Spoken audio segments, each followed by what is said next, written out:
Happy midweek, chikahan mga kapuso! Naghahanda na si Alden Richards para sa isang upcoming kapuso medical drama series at sa mas matinding race na sasalihan niya next year. Pero kahit packed ang schedule, naglaan si Alden ng time para makabonding ang kanyang mga taga-suporta. Makichika kay Nelson Canlas. Busy man sa showbiz commitments at iba pang projects, may time pa rin si Asia's multimedia star Alden Richards na makibanding sa kanyang A-Team fans at supporters. Hindi lang basta dumalo si Alden, nakisaya at full support siya sa community events ng A-Team.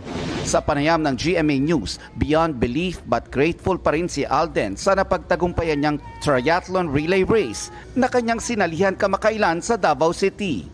Sanay na raw ang kanyang katawan sa biking pero marami pa siyang challenges na hindi niya inasahan na kanyang kakaharapin sa araw na yun. Kumapit lang daw siya sa kanyang pananampalataya at paniniwala na malalampasan niya ang ilang oras ng pagbisikleta.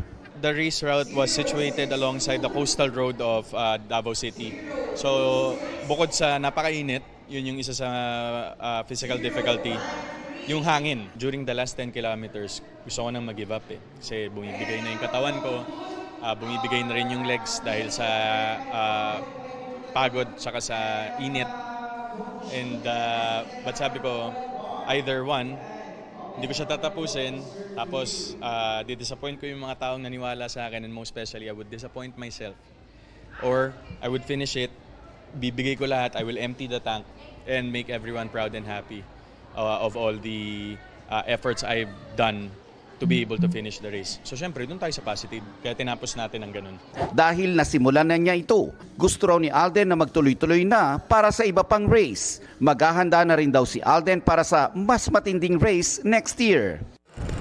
Speaking of preps, nagre-ready na rin si Alden para sa upcoming Kapuso medical drama series na kanyang pagbibidahan soon. Pre-production is being done right now, so magkakaroon siguro kami ng StoryCon very soon. And most probably, middle of the year, start na ng grind. Painit ng painit ang mga tapatan sa reality dance competition sa GMA na Stars on the Floor Season 2. Alden spills the beans kung ano-ano ang mga may expect ng mga viewers sa kolabanan sa dance competition.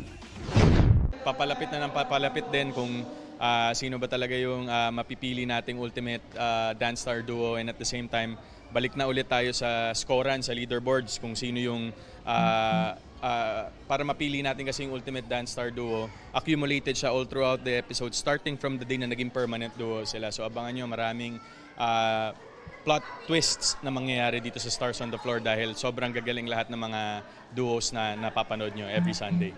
Nelson Canlas, updated sa Showbiz Happenings.